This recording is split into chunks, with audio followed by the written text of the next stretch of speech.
après-midi à tous. Première fois, nous vous accueillons ici dans cette conférence de presse qui est organisée par le collectif des avocats qui représente le parti civil des victimes des atrocités commises en RDC contre la population Tutsi Banyamulenge et Yema en RDC.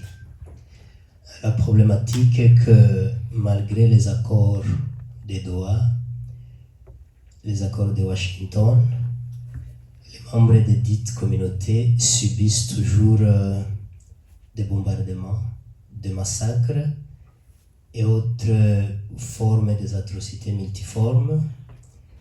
Et ces atrocités sont commises par une coalition soutenue par le gouvernement. Et alors, le collectif a jugé bon de faire cette conférence pour briser ce silence, car ces atrocités sont précédées par des discours de haine, et cela se passe sous silence absolu de la communauté internationale. Alors ici, nous avons des animateurs de cette conférence. Nous avons professeur Félix, qui est un expert du droit et qui est chercheur dans le domaine de discours de haine. Il a fait des recherches suffisantes. Nous avons Madame Irène, qui va nous présenter aussi sur les violences sexuelles et les détentions illégales des femmes et des enfants. Aussi Maître Bernard Menguin, qui va nous parler sur le silence des institutions ou des juridictions nationales, régionales et internationales face à ces atrocités et qui entretiennent parfois ou même chaque fois l'impunité de ces actes. Et nous allons commencer par professeur Félix qui va nous présenter sur les discours de haine, et il sera suivi par Madame Irène, et qui sera aussi suivi par Maître Bernard Menguin. Et après ça, il y aura une séance de questions que vous allez poser et que les panélistes essaieront de répondre. Félix, je vous donne la parole. Merci. Merci beaucoup. Merci beaucoup. J'ai l'impression qu'il faut prendre le micro en main. Je croyais que je pouvais faire en bas. Merci de me donner la parole. Merci pour l'invitation à participer à cette conférence de presse. Comme il vient de le dire, je vais parler de ce qu'on a appelé ici, les organisateurs, en commun accord, la persistance du discours de haine, et peut-être vers la fin esquisser une sorte de canevas sur ce que je pense être les stratégies de leur éradication, de son éradication, si on parle du discours. Alors, mon propos est structuré sur base des recherches que je mène déjà depuis un certain temps. Généralement, je ne m'intéresse pas au discours de haine. Je suis familier du phénomène comme un phénomène existant globalement, mais aussi dans la région des Grands Lacs. Le discours de haine, c'était un moteur clé du génocide contre les Tutsis au Rwanda déjà il y a plus de 30 ans. Mais aussi, il a été un moteur déjà du monde vécu des conflits qui ont caractérisé les relations sociales et politiques dans les Kivu depuis les années plus ou moins 80, voire même au-delà, mais surtout depuis les années 90. Et donc, j'étais familier du phénomène, mais je ne me suis qu'intéressé au phénomène comme chercheur que depuis 2019, dans la seconde moitié de 2019. L'année et les dates sont importantes. J'ai publié, je crois, mon premier article en octobre 2019 dans The Spectator, un magazine des relations internationales à La Haye. En relation avec le conflit à l'époque qui caractérisait les hauts plateaux du Sud Kivu.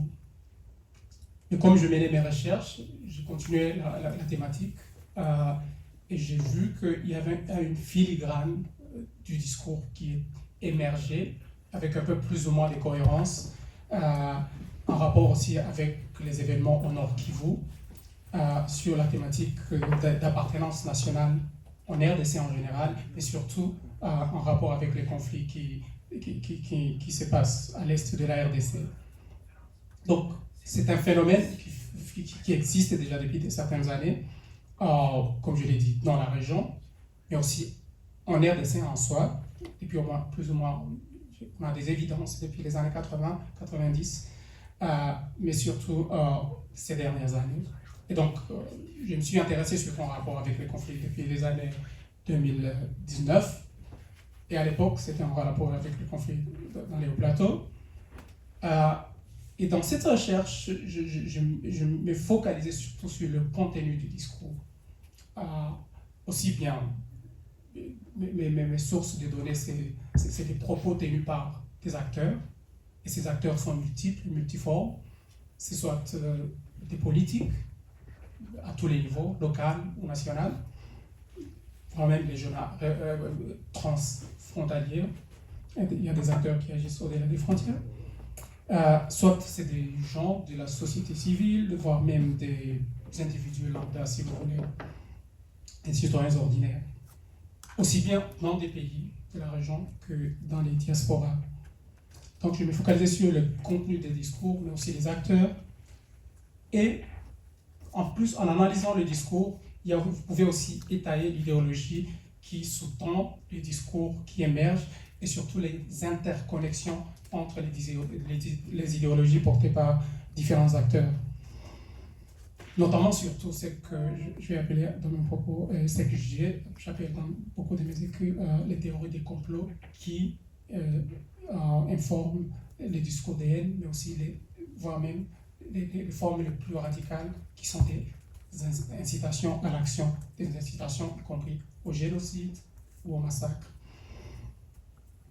En analysant donc les contenus et les acteurs, il est important de voir qu'il y a beaucoup d'acteurs qui sont, si vous regardez l'historique des conflits dans la région pour qu'ils lisent les écrits des dynamiques des conflits à l'est de la RDC, avec des dimensions transfrontalières. Et ça, par exemple, ce que disaient les gens comme Abdoulaye Hérodi Ndombassi en 1998. Ce pays-ci où nous nous trouvons, la Belgique, en 2000, a émis un mandat d'arrêt contre Abdoulaye Hérodi Ndombassi en rapport à son appel au meurtre contre les Tutsis dans les années 98. Donc déjà, ça, c'est l'historique qui rattache ce qui se passe aujourd'hui à ce qui s'est passé hier. Mais au-delà de ça, nous avons des acteurs aussi qui se sont investis. En certain moment, il y a des gens comme Loi Badji, qui était vice-gouverneur du Sud Kivu, qui donna en 1996, par exemple, 15-16 au Banyamulenge du Sud Kivu, ses administrés donc, à une semaine pour quitter le territoire congolais. Donc ça c'est le passé. Mais dans le passé récent, ce discours a été récupéré surtout par un acteur qui deviendra clé dans la cristallisation de l'idéologie qui est portée aujourd'hui à travers le discours de haine. Et cet acteur, c'est Honoré Ngwanda. Honoré Ngwanda, c'est un ancien conseiller de Mobutu, évidemment, qui était déchu en 80, quand Mobutu, évidemment, fut déposé avec l'AFDL. Il s'est exilé en Europe, principalement en France, mais il est mort en 2021, je crois, au Maroc, je crois. C'était en Afrique du Nord en tout cas. Mars, je crois. Et à l'époque, j'ai écrit un article exactement au moment de sa mort sur son héritage par rapport au discours de haine. Parce que voulez, les vidéos sont encore en ligne, de ce qu'il disait déjà depuis au moins les 20 dernières années. Mais aussi, il y a des écrits. Il est l'auteur principal qui a popularisé, surtout dans les milieux congolais, surtout les diasporas congolaises, des théories complotistes sur l'occupation, par exemple, Tutsi, Ima, rwandaise, des terres congolaises, la balkanisation, ainsi de suite. Un discours à l'époque qui était considéré très marginal, pas acceptable, par beaucoup de politiciens ordinaires, mais qui par après, progressivement, s'est transformé en un discours ordinaire tenu aujourd'hui par des officiels, y compris dans des positions de gouvernance aujourd'hui. Donc, Honoré Rwanda sera donc un idéologue central dont le discours a été progressivement récupéré par d'autres, y compris des acteurs actuels.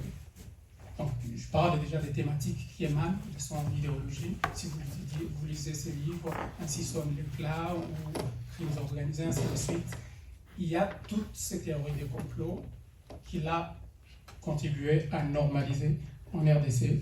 Et il y aura des récupérations politiques, y compris par des acteurs, certains qui étaient même ses alliés politiques aujourd'hui, qui sont actifs aujourd'hui, par exemple, en RDC. Comme Fayou, comme je l'ai écrit avec évidemment des évidences. Je parle toujours sur base des évidences que je peux produire. Et mes écrits sont. Tout ce que je dis ici, ce n'est pas des bobards, des politiques, tout ce qui est écrit et publié. Bon, Rwanda, je viens d'en parler, mais il n'est plus. Ces plateformes, ces networks sont toujours là, mais il n'est plus. Donc, du coup, il y a d'autres que j'appelle des héritiers qui ont continué ces discours, notamment. Non, si je fais un quick fast-forward, dernièrement, beaucoup de gens qui suivent les politiques de la région, surtout la politique congolaise, savent ce qui s'est passé à Uvira. Uvira était le théâtre de grandes manifestations très violentes, y compris une belligérance entre notamment les Wazalendo Maïma, j'utilise toujours des mots ensemble, je vais expliquer pourquoi, et l'armée nationale, alors qu'ils sont supposés être alliés. Et la raison, c'était parce que l'armée congolaise régulière, son hiérarchie, donc l'état-major, je crois même comprendre que c'était même la décision du commandant suprême, avait nommé un général, Nyamulenge, Tutsi, comme un des commandants à Uvira. Et les Wazalendo, clairement, ont dit, et ici je cite, Atupende il est Massoura. Nous ne voulons pas ces visages-là ici. Atupende il est Massoura. Nous ne voulons pas ces visages ici à Uvira. Ça, c'est un chef Wazalendo, autoproclamé général, qui est allié évidemment au gouvernement, qui fait partie de ce qu'on appelle aujourd'hui les volontaires de la défense. À Uvira, évidemment, il y avait beaucoup qui étaient en jeu, notamment des questions identitaires. Évidemment, les narratifs maintenant ont tourné, ils commencent à dire qu'il a été traître, il est allié au M23, tout le reste. Mais clairement, on a sur vidéo des gens qui disent on ne le veut pas celui-là parce qu'on ne veut pas ce visage-là. Mais il y a des gens derrière ça et qui sont très vocales, qui sont très présents, qui sont héritiers de cette idéologie. Et peut-être il n'y a pas meilleur héritier aujourd'hui qu'un politicien congolais aujourd'hui qui est membre du Parlement, qui est d'Uvira, un élu d'Uvira, qui s'appelle Justin Bitakwira, qui a été notamment aussi sanctionné par cette Union européenne, qui n'est pas si loin de nous aujourd'hui. Où nous sommes. Bitakwira a dit beaucoup de choses. Encore une fois, je vous envoie à, par exemple, YouTube. Il y a une émission très intéressante, une longue vidéo de plus d'1 heure, appelée Selon la politique, populaire au Congo. Toute personne qui veut faire une étude parallèle entre Honoré Rwanda et ce que dit Bitakwira, c'est très frappant, les ressemblances. Et donc, du coup, cet héritage qui a été approprié aujourd'hui pour animer les discours de haine actuels. Mais aussi, nous savons que quand il parle notamment évidemment Uvira comme un centre aujourd'hui qui va libérer l'aide, mais il parle aussi des réalités au Nord Kivu, notamment ce qui se passe dans Masisi aujourd'hui. Et c'est important d'expliquer aussi que quand on parle de discours de haine et des acteurs, je me rappelle toujours d'un rapport que je cite souvent de International Alert, publié en 2008-9, qui s'appelle, il y avait des versions françaises et anglaises, Les mots tuent, Words Kill. Et il parlait des stéréotypes, des discours de haine, mais aussi d'autres propos négatifs que certaines communautés portent envers d'autres, et des fois vice-versa, dans la région des Grands Lacs. À l'époque, c'était le produit d'un colloque avec des chercheurs de la région, notamment. Et les mots tuent, quand je parle des acteurs agency, dans ce sens que quand vous regardez les acteurs qui sont impliqués, je viens de les nommer notamment par exemple Bitakura, mais à Uvira, si je prends ces conflits-là, mais c'est juste un microcosme de ce qui se passe ailleurs, notamment en Nord Kivu et à Walikale aujourd'hui, ainsi de suite. Un des commandants les plus vocaux, qui est le plus actif sur des réseaux sociaux au moment où les événements s'est passé à Uvira, juste deux semaines hier, porte le nom de Fieka Adoui. Fieka Adoui. Ça, c'est un mot swahili. Kufieka, c'est éradiquer ou balayer. Donc, donc, du coup, balayer l'ennemi, éradiquer l'ennemi. Ça, c'est un commandant, Wazalendo, c'est son nom de guerre. Et l'ennemi, c'est très précis quand vous suivez ce qu'il dit, évidemment, si vous allez sur YouTube et vous comprenez Swahili, vous comprenez ce qu'il dit, qui est exactement l'ennemi qu'il veut, Fieka. Ça, c'est un nom Swahili que vous trouverez dans le dictionnaire comme aussi simple et qui Swahili. Je tiens toujours à garder mon temps. Oh, je n'ai pas commencé, Jean-Pierre, tu vas me dire. Je n'ai pas enclenché.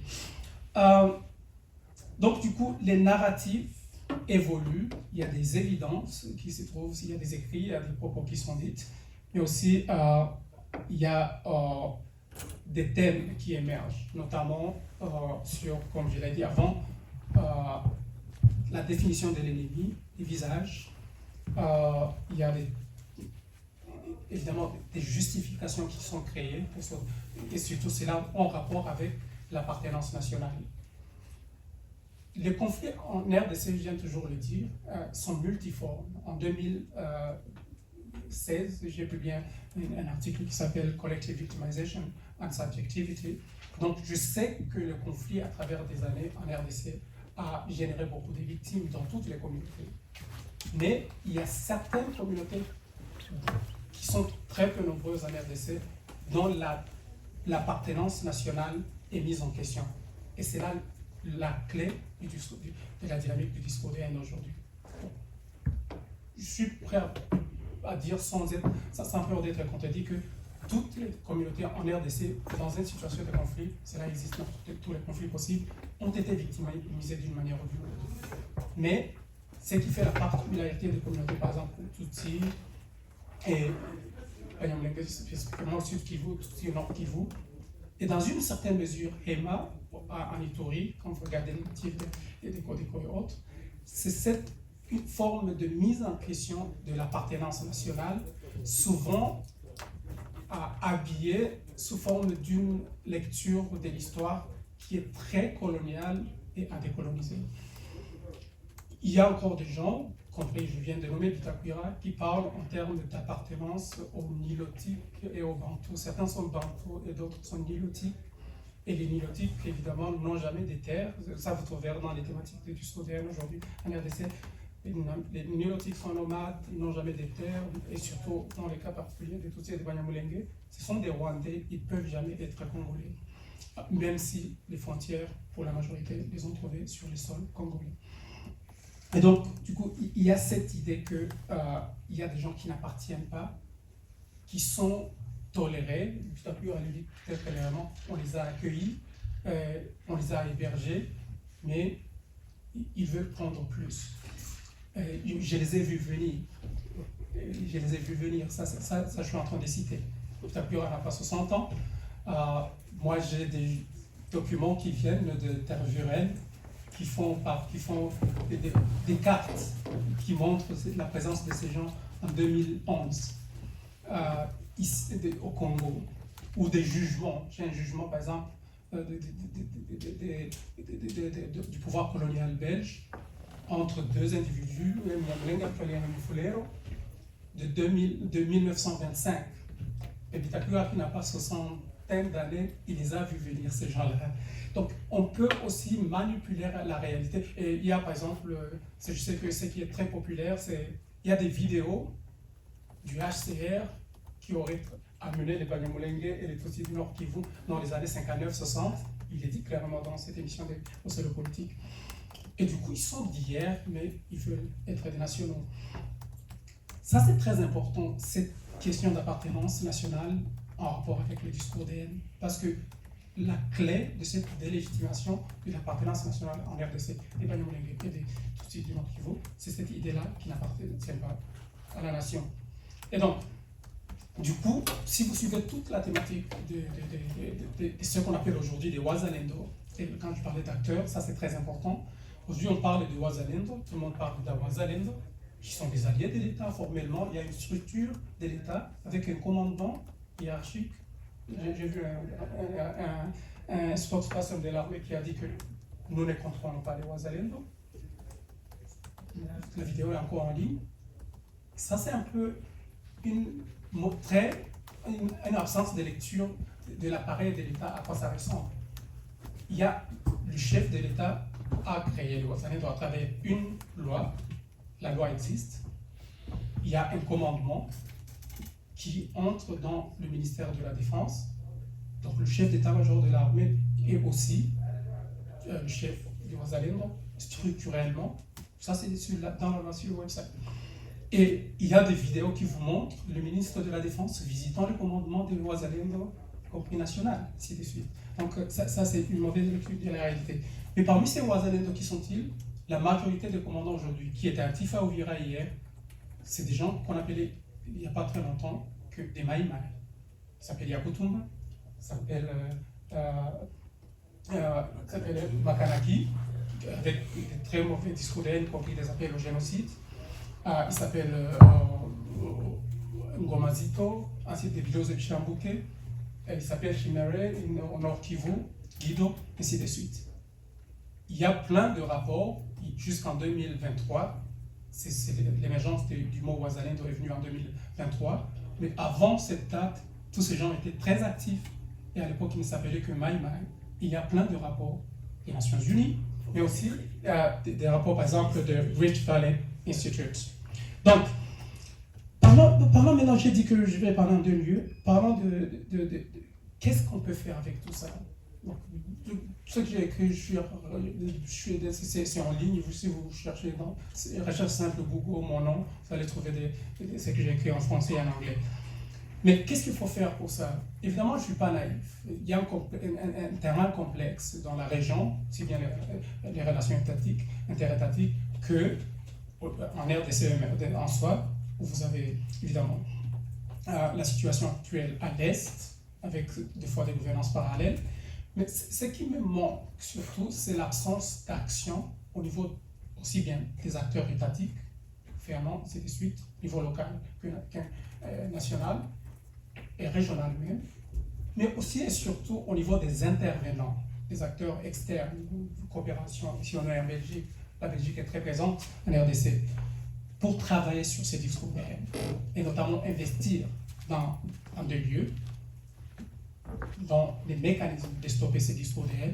Il y a beaucoup de choses, des façons dont ça peut se faire par la justice, en punissant ceux qui le font, par des lois appropriées qui criminalisent certains discours, et par des mécanismes de régulation qui peuvent évidemment stopper les chaînes de diffuser ce genre de discours. Mais aussi, plus important encore, la fracture sociale, surtout entre groupes, devient de plus en plus profonde à cause de l'absence des mesures de peace building, construction de la paix intercommunautaire au niveau local. Sans ces mécanismes, évidemment, ça sera très difficile d'avoir une résolution à long terme des conflits dans la région. Alors, je peux beaucoup dire avec beaucoup plus d'évidence, mais je vais m'arrêter là et donner la parole à d'autres. Merci beaucoup.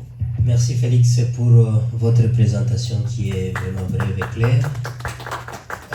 Je pense que vous aurez le temps de lui poser certaines questions. Madame Irène, vous pouvez nous présenter sur le deuxième sujet. Merci. Merci.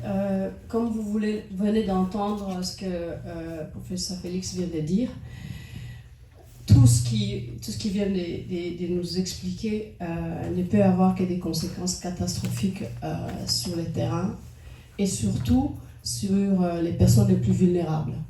Et je parle là des femmes en premier et ensuite des enfants. Et il est difficile en fait, il est difficile de parler de ces sujets parce que souvent c'est un sujet tellement violent, tellement délicat, tellement difficile au point où les informations qui nous arrivent, c'est des choses qui débordent déjà, c'est-à-dire qui sont déjà sur la place publique. Sinon, ça c'est le genre de choses que les femmes dans leur discrétion, dans leur nature vont probablement essayer de couvrir pour essayer de sauver le minimum d'honneur qu'il est encore possible de sauver dans un environnement sauvage et un environnement d'horreur.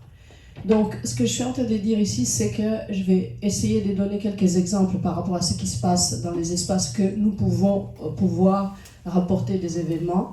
Je parlais par exemple des prisons à Kinshasa. Les prisons de Kinshasa, je suis passée par là, donc je sais à peu près à quoi ça ressemble. Et quand je dis que je suis passée par là, à l'époque c'était encore un environnement, je peux dire, acceptable, c'est-à-dire même si on était en prison, il y avait un minimum des droits qui pouvaient encore être respectés. Mais depuis à peu près 2-3 ans, nous savons clairement que les personnes qui sont enfermées dans des prisons, que ce soit à Kinshasa ou ailleurs, vivent dans des conditions vraiment inhumaines. Nous connaissons le cas, par exemple, je vais parler de la prison de Makala, où les quartiers qui sont dans les prisons de Makala, il y a des quartiers où même les directeurs de prison ne peuvent pas accéder, tellement c'est des quartiers dangereux et violents. Alors j'aimerais vous laisser imaginer un environnement pareil dans lequel sont enfermées des femmes. Sachez que je peux même pas, nul n'est besoin de vous répéter le nombre de conventions et des textes qui sont par rapport à ces sujets d'utilisation du viol comme arme de terreur. Alors imaginez cet environnement-là dans des prisons où même le directeur ne peut pas rentrer. Et là-dedans, vous avez des femmes qui ont été arrêtées sur base de faciès, des femmes qui sont identifiées comme des ennemis ou les femmes d'ennemis, parce qu'il existe aussi des cas des femmes qui ont été arrêtées et amenées à Kinshasa, tout simplement parce que leurs maris sont soupçonnés d'être des alliés des M23 ou même des Hema qui sont des pauvres gens et des gens ordinaires, des fermiers qui n'ont rien à voir avec les conflits, mais tout simplement parce que vous êtes la femme de X et Y, on vous embarque et on vous enferme en prison. Ces quartiers-là, je voulais vous donner un petit exemple de la violence qu'il y a dans ces prisons. On a appris une fois qu'il y a eu ce qu'ils appellent, ils ont appelé ça une expédition punitive, et on a amené des gangs violents de Kinshasa qu'on appelle les Kuluna. Vous devez connaître ces gangs qu'il y a à Kinshasa qui sèment la terreur dans la ville, et on a fait rentrer des gangs des Kuluna dans la prison de Makala pour une expédition punitive. Je vous laisse imaginer ce qui a dû se passer à ce moment-là. Et on a amené ces gens-là dans les camps des femmes, dans les quartiers des femmes. Ça vous donne une petite idée de ce qui se passe là-dedans. Encore une fois, je dis que ceci, c'est juste le minimum. C'est vraiment l'iceberg qui dépasse, parce que les horreurs sont pires que ce que vous pouvez imaginer. Et là, je parle simplement de Makala. C'est pareil, probablement pour les autres prisons. Il y a des prisons qui sont pires que Makala. Des prisons militaires, Ndolo, il y a les demi-apes. Donc, ce qui est dramatique, comme vient de le dire le professeur Félix, c'est que le régime actuel a simplement intégré tout ce qui est marginal à la société, tout ce qui était négatif à la société, c'est-à-dire l'exemple des Mai Mai, qui se sont transformés en Wazalendo, une armée, une fraction de l'armée régulière, Et on a rajouté aussi des gangs de la rue. Et on a intégré tout ce monde-là, on les a légalisés, on les a intégrés et on en a fait des bras armés de la République qui font des exactions terribles et qui peuvent agir au nom de la République. C'est ça ce qui est dramatique parce que c'est vrai que l'histoire du pays est jalonnée des choses qui ne sont pas si beaux à raconter, mais ces régimes actuels ont tout simplement décidé que ce qu'il y a de pire dans la République lui servirait à quoi? À éradiquer, à utiliser la violence. Et pour moi, c'est du terrorisme pur et simple. Pour moi, c'est du terrorisme étatique.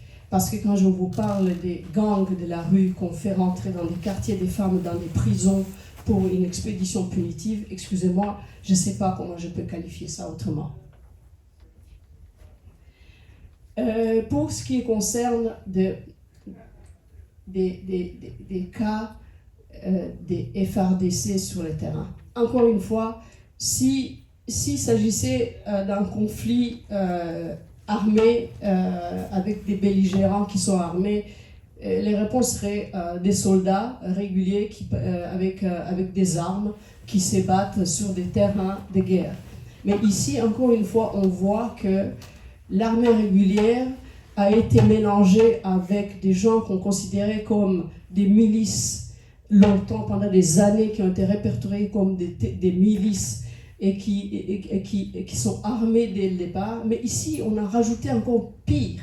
On a pris des citoyens, des pauvres citoyens dans les villages, même des enfants de moins de 12 ans. On leur a donné des armes et on leur a demandé d'aller tuer d'autres enfants. Des enfants de 12 ans armés. Vous avez déjà vu ça sur les réseaux. Et ça a été officiellement, c'est passé par une loi. Donc le Parlement a acté qu'on pouvait prendre des civils, qu'on pouvait armer des civils et qu'on pouvait leur demander d'aller non seulement tuer des femmes, violer des femmes et tuer d'autres enfants. Ça, c'est juste quelque chose, je crois que ça n'existe nulle part au monde. Je ne suis pas sûre qu'il existe une violence pareille où on peut demander aux enfants d'aller tuer d'autres enfants en leur donnant des armes à feu.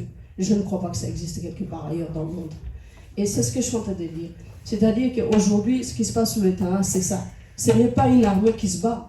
Ce n'est pas une armée qui se bat pour une raison bien précise. Non, c'est le régime de Kinshasa a décidé d'utiliser tout ce qu'il y avait de violent sur les territoires pour éradiquer une autre partie de sa population. Et comme l'a dit Félix, on n'a pas besoin de revenir sur beaucoup de choses pour dire que l'idée derrière de penser que ce sont des étrangers qu'il faut tout simplement renvoyer chez eux, mais ce n'est même pas possible. C'est-à-dire qu'à la limite, on pourrait dire, tiens, il y a des organismes des Nations Unies pour s'occuper de ce genre de choses, pour régler le problème, ou expulser ces gens-là, mais décider d'éradiquer des citoyens, une partie des populations de la nation, au nom simplement du fait qu'ils ont un visage différent ou qu'ils ont une culture différente et que vous voulez marcher sur des corps des femmes et des enfants pour asseoir votre pouvoir, ça c'est quelque chose d'inadmissible. Ça relève du terrorisme en réalité. C'est un terrorisme d'État qui est en train de faire un génocide. Et là encore, on va dire qu'on n'était pas au courant, mais de quoi est-ce que vous parlez? Et tout le monde va ouvrir les yeux quand ça sera trop tard. Alors, je vais pas aller loin parce que tout ça est connu de tous. Dans les priorités, il paraît, nous ne faisons pas partie de cette priorité-là et que donc, on regarde ailleurs, il se passe pire ailleurs. Donc, tout ça est connu et tout ça est répertorié. Mais nous autres, nous sommes là justement pour nous battre et continuer à alerter ceux qui ont encore un peu d'humanité. Parce que quand on laisse passer des viols sur des femmes et des enfants, qu'est-ce qui reste encore de l'humanité? Elle est où l'humanité en fait? Elle est passée où cette humanité que nous croyions avoir? Au contraire, je pense que une société juste, un État force et mesure à sa capacité à protéger les plus vulnérables. Et ici, on voit bien qu'on est dans les cas contraires. Pour conclure, parce que je voudrais laisser un peu plus de temps à Maître Aminga qui va nous parler de tout ce qui concerne les silences justement de ces institutions-là. Ici, on peut voir, d'un côté, nous avons ceux qui sont occupés à commander des rapports avec des experts qui n'ont jamais mis leurs pieds sur le terrain, des livres qui sont publiés et qui sont présentés, des dédicaces ici dans des hôtels 5 étoiles, ici dans des capitales européennes, ou alors des concerts qui sont organisés, soi-disant pour des œuvres caritatives à coups de millions de dollars. Ça, c'est d'un côté. De l'autre côté, nous autres, on compte nos morts tous les jours. On compte nos morts tous les jours. On compte les nombres de femmes qui sont mutilées. On compte des enfants qui sont sur les routes et qui n'ont aucun avenir. Alors, je vous laisse définir qui est vraiment la victime et qui est le bourreau. J'aimerais saluer quand même le courage des femmes. Le courage de ces femmes mutilées, des femmes mutilées dans les camps je peux dire, le camp de Lala en Ituri, la résilience des rescapés des camps de Gatumba et de Mudende, la bravoure de toutes ces mères dont les fils meurent tous les jours sur le terrain en train d'essayer de sécuriser nos frères, nos sœurs, nos mamans qui sont perdues dans les montagnes à l'est de la RDC. Je voudrais saluer ce courage-là et cette résilience. Et je voudrais quand même passer un message au président Félix Tshisekedi, parce que je pense qu'il a réussi quelque chose d'extraordinaire, c'est-à-dire transformer des gens qui sont des civils ordinaires. C'est Ouazalendo qui ont à peine la peau sur les os et qui ont, avec des vêtements en lambeaux, il en a fait une armée qui rappelle les tragiques armées des SS. Il a réussi à transformer des pauvres civils qui ne demandaient rien d'autre que d'avoir un peu de développement, un minimum de vie, de décence. Il les a transformés en sauvages. C'est ça ce que Félix Tshisekedi a réussi à faire. Et je pense vraiment qu'il est dans le mauvais sens et on aimerait bien lui dire qu'il y a une autre voie. Il y a une autre voie de dialogue, il y a une autre voie de paix et une autre voie de respect de l'être humain. Je vous remercie. Merci Irène pour votre présentation. Maître Bernard Menguin peut nous parler alors sur le sujet numéro 3 concernant le silence des juridictions nationales, régionales et internationales. Merci. Voilà. J'attends l'arrivée du message. Normalement, ça doit venir. Je voulais commencer ma conférence en vous montrant un exemple parmi des dizaines d'autres de messages de haine. Et ce message-là, il émane de Michel Moulumba. Je pense qu'il est clair, il est explicite. Notre collectif en a une série à votre disposition. Et pour votre information, j'ai été surpris de découvrir que le même Michel Moulumba était au 2e rang dans une cérémonie officielle à Kinshasa, derrière le chef de l'État et le ministre de la Communication et de l'Information, M. Mouyeya. Comme vous, j'ai aussi été surpris de voir qu'à l'occasion des débats parlementaires, et je tiens à préciser d'emblée que ici, notre collectif ne veut en aucune façon s'immiscer dans le débat politique. Je crois que nous sommes des auxiliaires de justice. Et comme auxiliaires de justice, nous faisons notre métier. Quand je lis ça, ma réaction est de dire ce n'est pas de la liberté d'expression, c'est une infraction pénale. Quand je lis et que j'écoute le discours de M. Bitakwira, qui est un discours où il traite les Tutsis de serpents cachés sous les lits, qui attendent leur heure pour prendre leur vengeance, et que le même M. Bitakwira se présente aujourd'hui pratiquement dans une indifférence générale en qualité de candidat à la présidence de l'Assemblée nationale congolaise, le collectif se doit de réagir et se doit de dire: est-ce que c'est ça la liberté d'expression qui bâtit une nation basée sur l'interdit du meurtre, l'interdit de la haine et le respect de l'autre?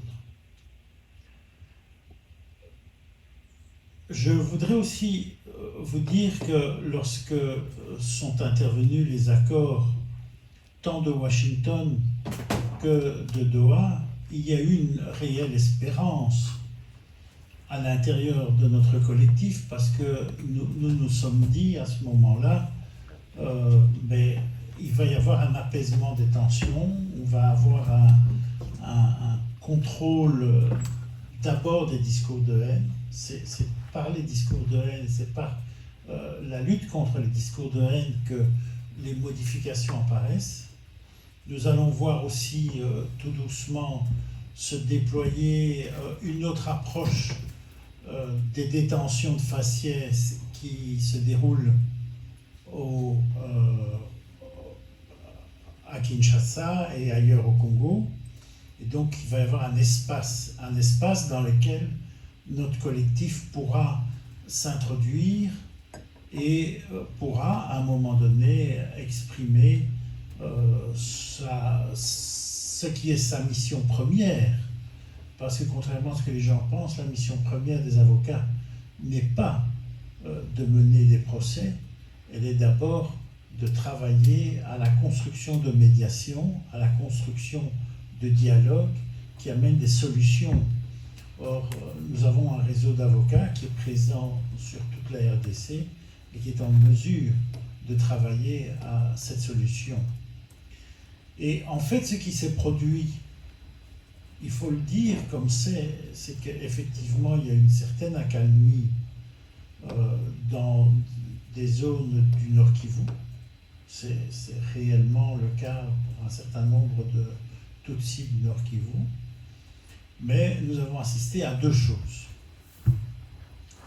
La première, moi j'ai reçu des appels à l'aide importants venant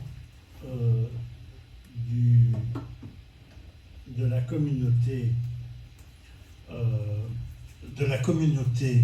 EMA concernant ce qui était en train de se produire en Ituri. Donc, peut-être que j'étais naïf, mais je pensais que les accords intervenus qui prévoient expressément dans plusieurs de leurs points la protection des populations civiles allaient avoir des conséquences pour les populations civiles, notamment en Ituri. Je vais revenir après sur ce qui se passe au sud Kivu. Et en réalité, nous avons été tout à fait frappés parce que j'ai eu des appels à l'aide considérables des membres de la communauté EMA. Qu'est-ce qui se passait? Il se passait que suite au fait que l'on invoque l'existence d'une rébellion menée par M. Thomas Lubanga au départ de Kampala, et je ne me prononce pas sur la pertinence, je pense que la violence armée n'est bonne nulle part, en tout cas le juriste que je suis est hostile à ça.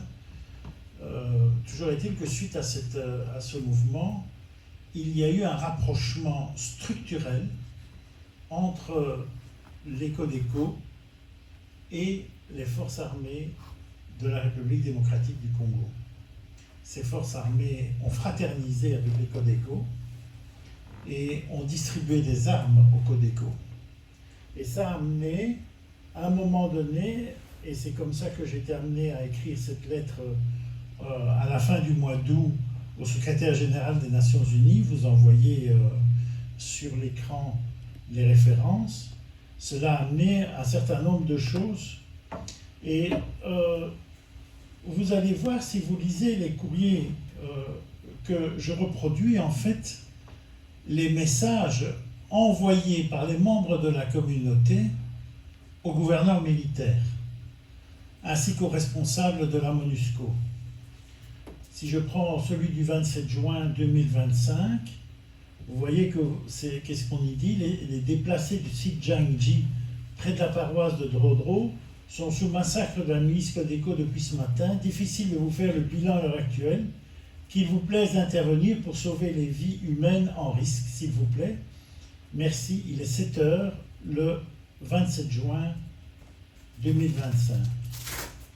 Le résultat de cela, c'est 10 personnes tuées, 11 blessés lors de ce massacre.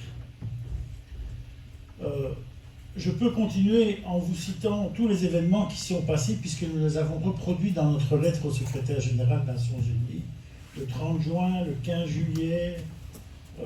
Et vous voyez par exemple, c'est très intéressant, le 15 juillet 2025, les milices Codeco attaquent les déplacés du site de Tché en chefferie de Baïman Nord, territoire de Djougou. L'attaque débute à 1h du matin. Elle a lieu à 150 mètres du camp militaire des FARDC. Nous avons la vidéo qui démontre la proximité du camp militaire. Il n'y a pas eu d'intervention. Cette population civile a été laissée à l'abandon. J'égrène dans ce courrier l'ensemble de ces événements. Je tiens ce courrier à la disposition de tous ceux qui souhaitent le lire, parce que, évidemment, ce qui a généré l'indignation dans le chef des membres du collectif, c'est la gravité de ces événements. Et vous voyez que durant tout le mois de juillet et tout le mois d'août, et systématiquement, les membres des communautés font appel à l'aide, soit auprès de la MONUSCO, soit auprès des FARDC, et ces appels à l'aide ne sont pas entendus et les massacres se poursuivent. Vous verrez d'ailleurs, ici, ça c'est le chef des milices Codeco, Tango Fort, et nous avons pu intercepter le message radio qu'il a donné au moment des opérations qui étaient en cours dans le village concerné, donc au mois d'août 2025. Et nous l'avons traduit, et je vous le lis. Le massacre de membres de la communauté Emma a commencé. Aujourd'hui, l'objectif, c'est d'atteindre au minimum 100 Emma tués. Tout fait nombre n'épargne même pas un petit enfant de 1 jour. Si vous rencontrez la femme enceinte, déchirez son ventre et élevez le bébé, on doit finir avec les Emma. Voilà les instructions données par les responsables, le chef des milices Codeco au moment de l'attaque du village. C'est pour ça que dans ce courrier, j'ai mis le collectif est désespéré de cette situation. Vous avez vu que dans un message récent, j'apparaissais un peu en colère par rapport aux événements. C'était pas, contrairement à ce que certains disent, une colère de figuration. C'est une colère par rapport à des choses où j'ai l'impression que quoi qu'on dise, il n'y a pas d'écoute. Et c'est pour ça qu'à la fin, vous voyez que je mets, lorsqu'on accepte la vérité, il est trop tard. Nous vous communiquons ces informations pour que l'on prenne les responsabilités indispensables. J'attire l'attention du secrétaire général des Nations Unies sur le fait que mes confrères à Bunia sont en danger, puisque nous avons fait un communiqué de presse ensemble qu'il avait co-signé, et maintenant il ne veut plus rien signer, parce qu'il a été menacé. Il n'est pas le seul. Mes confrères à Kinshasa, avec lesquels je travaille, ne veulent plus travailler officiellement, notamment, on peut y revenir concernant les prisonniers à Makala et à Ndolo, parce qu'ils se sentent en danger. Donc nous nous trouvons dans une situation tout à fait grave. Tous ces éléments, nous allons les adresser à la Cour pénale internationale. Je ne l'ai pas encore fait parce que j'ai beaucoup de travail avec la rentrée judiciaire, mais ça va être fait. Ainsi que tous les éléments de preuve, les vidéos, les documents, puisque la communauté Emma est très organisée et je reçois jour après jour toutes les photos et tous les éléments de preuve concernant ce qu'ils subissent, avec cette sorte d'appel à l'aide de quelqu'un qui n'a d'autre capacité que de déposer des plaintes et d'appeler au réveil des communautés et des êtres humains. Et je le redis, pour moi, et je le dis ici publiquement, il y a un débat qui va être un jour mené. Contrairement à ce que les gens pensent, on ne va pas l'enterrer. Et on ne va pas l'enterrer parce qu'il y a suffisamment de personnes qui ont été enterrées et de familles qui ont souffert. Mais il y a un débat qui va être mené sur la responsabilité du général Luboya à Bunia. Et vous savez, les crimes contre l'humanité, c'est imprescriptible. Quoi qu'il arrive, les familles sont derrière nous. Et je vais vous raconter une anecdote dans quelques instants. Et le deuxième élément, nous allons mener le débat sur la responsabilité de la MONUSCO à Bunia et dans l'Ituri. Et pas seulement là. C'est la mission la plus chère des Nations Unies et c'est la mission la moins efficace, alors qu'au cœur de toutes les résolutions concernant les missions de la MONUSCO, il y a la protection des populations civiles. Tout le monde, je suis quand même scié, tout le monde parle de la protection des populations civiles et jamais des populations n'ont été autant en danger et en difficulté en RDC.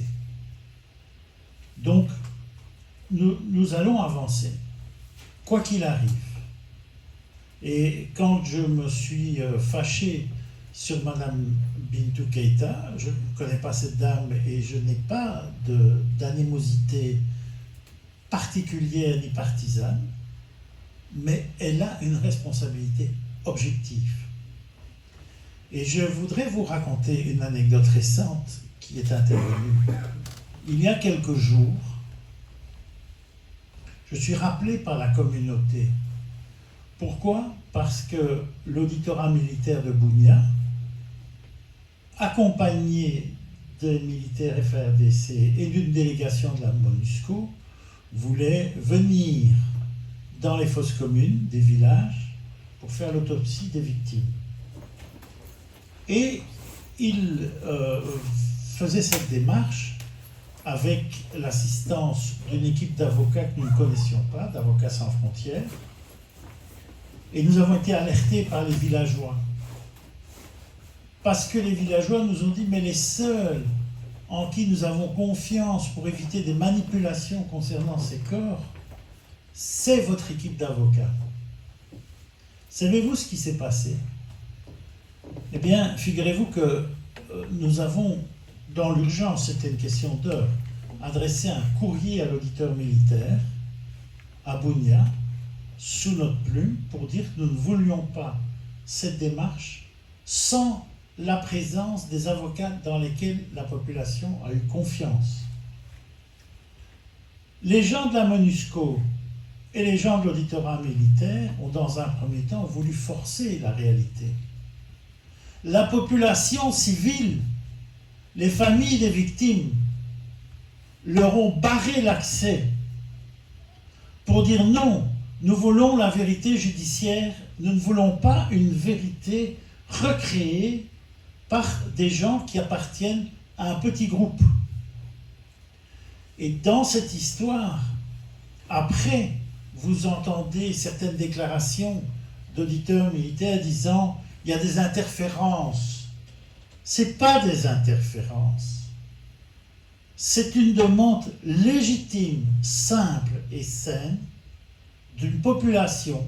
Alors c'est incroyable, et ça c'est la vertu du fait que les distances sont écourtées grâce à WhatsApp, grâce aux réseaux sociaux, grâce à plein de choses qui existent aujourd'hui, mais pour dire, nous dans notre petit village, on a aussi notre dignité.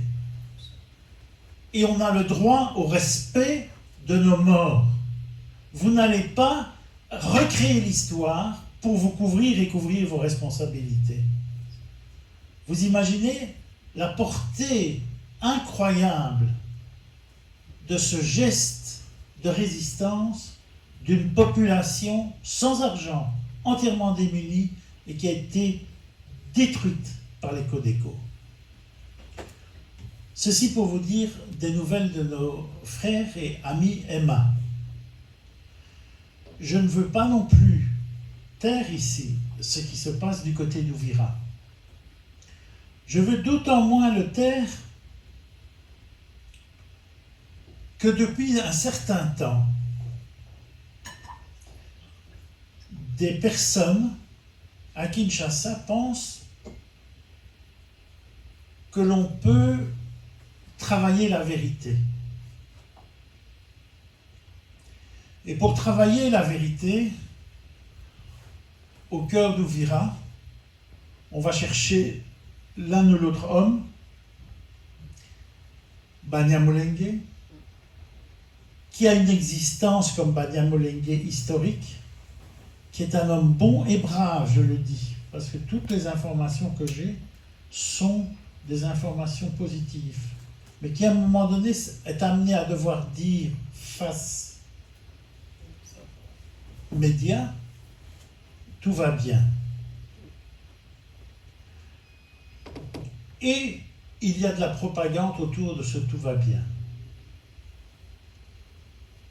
De mon côté, j'en appelle aux faits.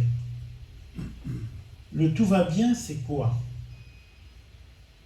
Le tout va bien, c'est une réaction médiatique au fait qu'il y a un message de la communauté Ouazalendo, message diffusé partout à Ouvira, après le départ du général Gazita. Je rappelle quand même l'historique, c'est-à-dire voilà un Banyamulenge loyal, appelé à servir dans les forces de la République congolaise, qui se présente à Ouvira, et il y a une campagne qui est faite pour l'expulser de la ville, considérant que, comme Banyamulenge, il n'est pas un vrai Congolais.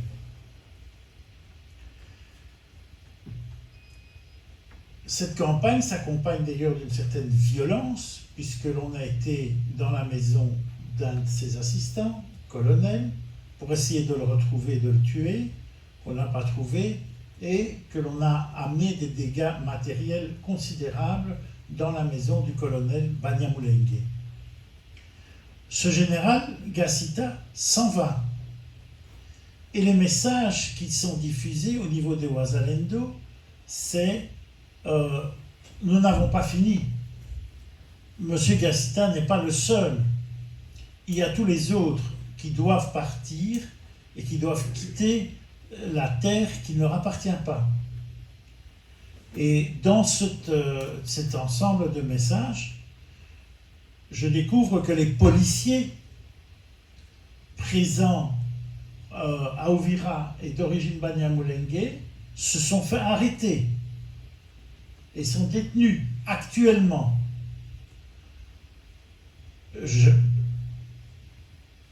48 heures après les messages qui sont diffusés, je reçois, et je peux donner même leur identité s'il le faut, si on me posait la question, j'ai 4 personnes qui se font kidnapper par des Maï-Maï et dont nous n'avons pas encore de nouvelles.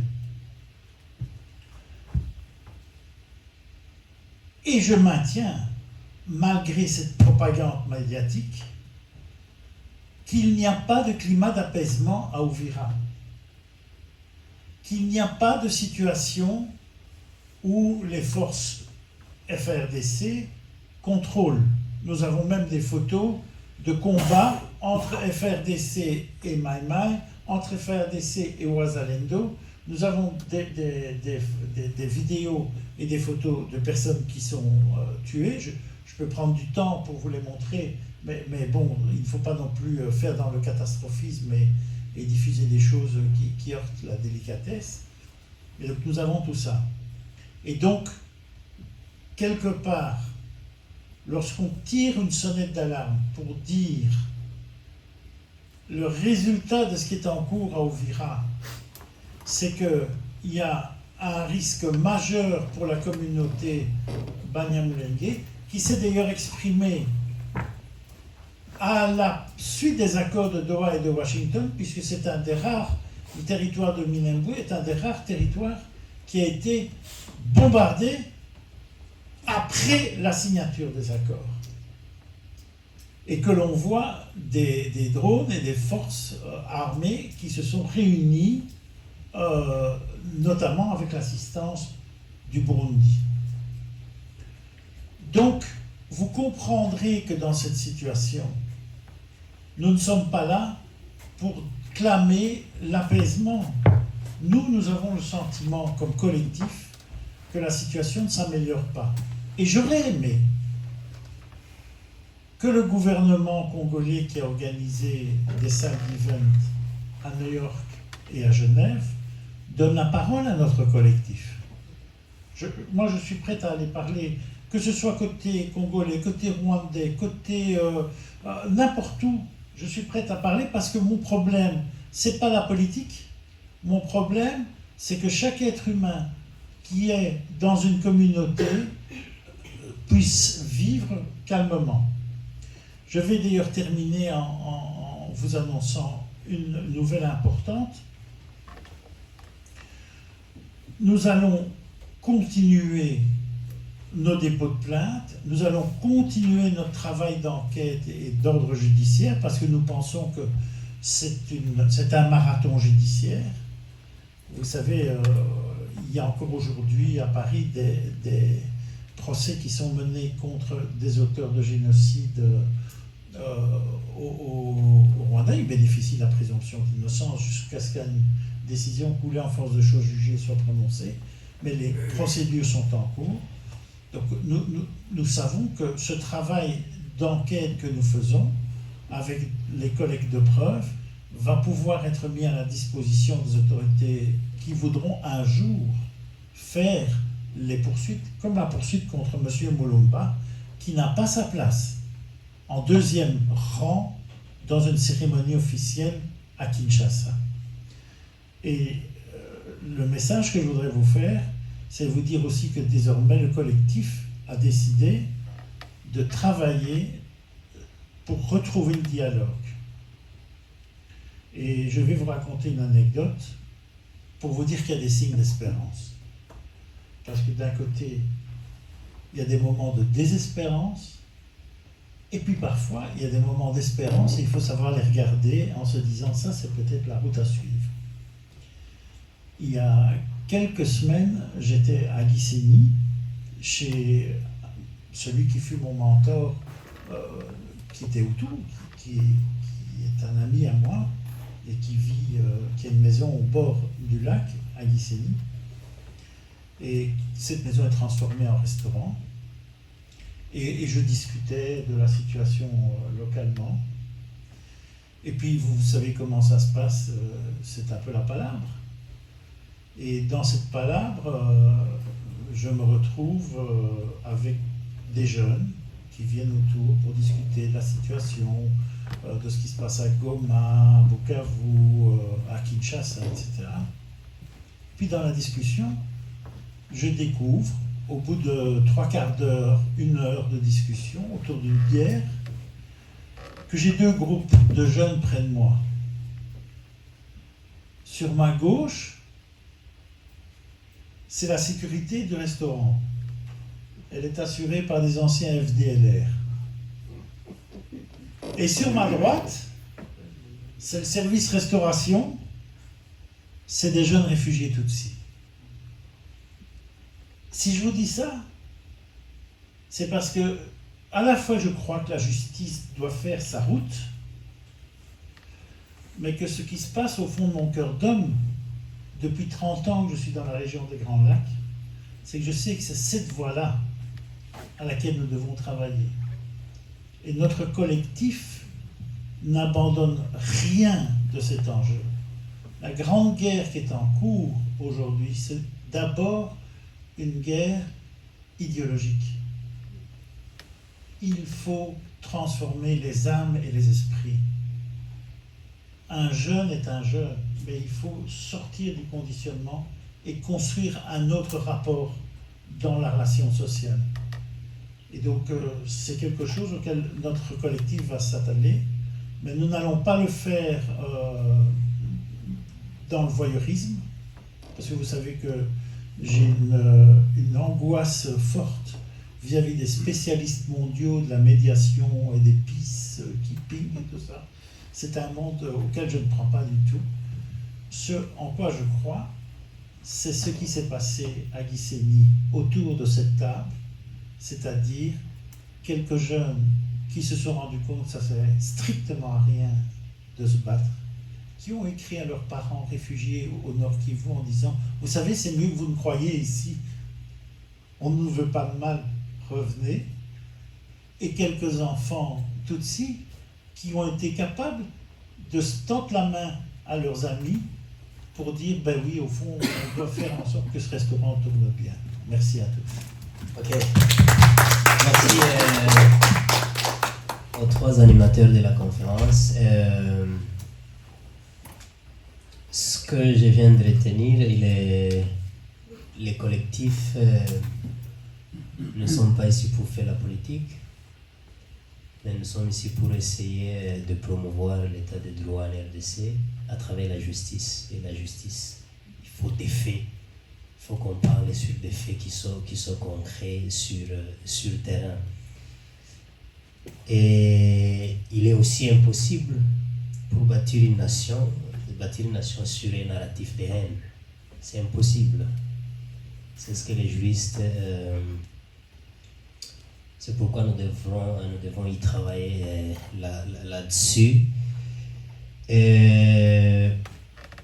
Si j'ajoute aussi sur ce que Bernard a dit, vous savez que à Minembwe, il y a vraiment une catastrophe humanitaire parce que même les avions humanitaires sont morts. L'avion humanitaire qui était affrété pour donner des approvisionnements humanitaires a été bombardé là-bas.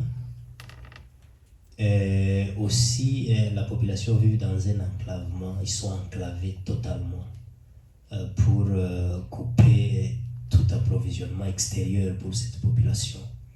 Et cela s'est fait d'une manière méthodique. Donc, on sait ce que ça dit en droit. Ça, c'est le couper. C'est l'une des méthodes de commettre le génocide, c'est les enfamer pour qu'ils puissent même mourir de faim. Et cela, c'est purement un génocide et même des attaques de chaque jour qui sont répétées. Au lieu d'aller sur les lignes de front, ils s'attaquent à la population civile et il y a des éléments étrangers, des militaires burundais, comme ils les ont dit, congolais, des FDLR et les soi-disant Maïmaï. Ce que je devrais rappeler sur ces Maïmaï, ces Maïmaï n'ont aucun projet politique depuis qu'ils existent. De promouvoir l'état de droit au Congo, de faire n'importe qui que ce soit. Pour eux, c'est d'éradiquer les Tutsis, les Banyamulenge en RDC. C'est ça leur idéologie. Et maintenant, ils sont reconnus par la loi. On les a donné un bon nom, les Wazalendo des patriotes, mais ils n'ont aucune idéologie politique au Congo. Et pour dire en d'autres mots qu'il y a en quelque sorte une poursuite de la politique du génocide. Si vous intégrez les gens et à cette idéologie, vous les mettez dans votre force de sécurité, c'est-à-dire que vous êtes convaincus de ce qu'ils font. Ok, maintenant nous allons dans la séance des questions, on reste avec peu de temps, donc nous allons prendre des questions l'une de l'autre. Celui qui veut poser la question, il peut lever son doigt et puis il peut poser la question aux animateurs. Ok, merci.